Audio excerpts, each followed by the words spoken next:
La tonalité solaire, c'est la 9e tonalité de l'onde enchantée. La question qu'elle vient nous poser, c'est comment me réaliser dans ce monde?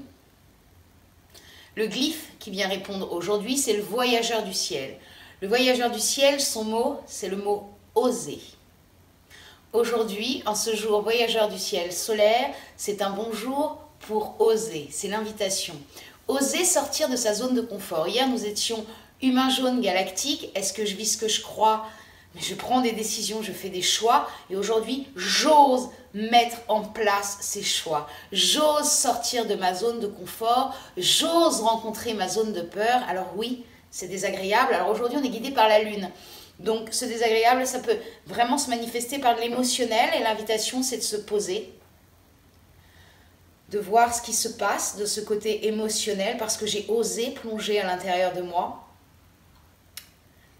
Et puis une fois qu'on a une peur, une tristesse, une joie, une colère qui remonte, c'est regarder le besoin dont elle vient de parler. Parce que chaque émotion vient juste nous dire « tu as un besoin qui se fait connaître, à toi d'y répondre ». Donc en cette journée, voyageurs du ciel, guidés par la lune, aidons-nous de notre émotionnel et donc de notre corps, puisqu'on a vu en jour lune que les deux vont ensemble. L'émotion, on le sent par le corps. Mais en tout cas, osons. N'ayons pas peur d'aller nous visiter à l'intérieur. N'ayons pas peur de sortir de cette zone de confort, parce que je rappelle, zone de confort, zone de peur, zone d'apprentissage, zone de bonheur. Tant qu'à, si on peut être là, ça peut être super chouette. Et c'est, n'ayons pas peur des peurs, parce qu'en fait, elles révèlent une chose, on avance. Si on a peur, c'est qu'on se rapproche de notre état naturel. Donc la peur est une bonne chose si on ne lui laisse pas prendre toute la place, mais si on la dépasse et qu'on avance.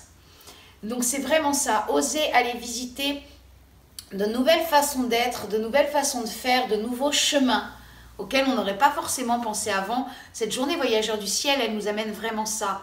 Et puis l'autre invitation de cette journée voyageur du ciel, c'est d'être vigilant autour de soi, que ce soit des situations personnelles, professionnelles, relationnelles, comment je suis quand je suis dans cette situation. La sagesse de l'ombre du voyageur du ciel, c'est de ne pas voir le moment où il faut partir.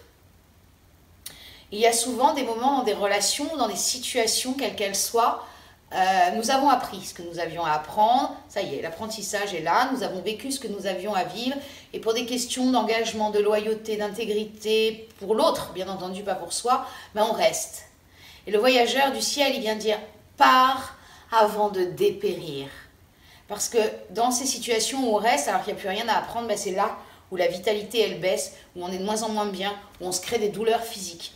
Et le voyageur du ciel, il dit là, regarde ce qui se passe autour de toi. Regarde ta situation professionnelle, ta situation personnelle, tes relations.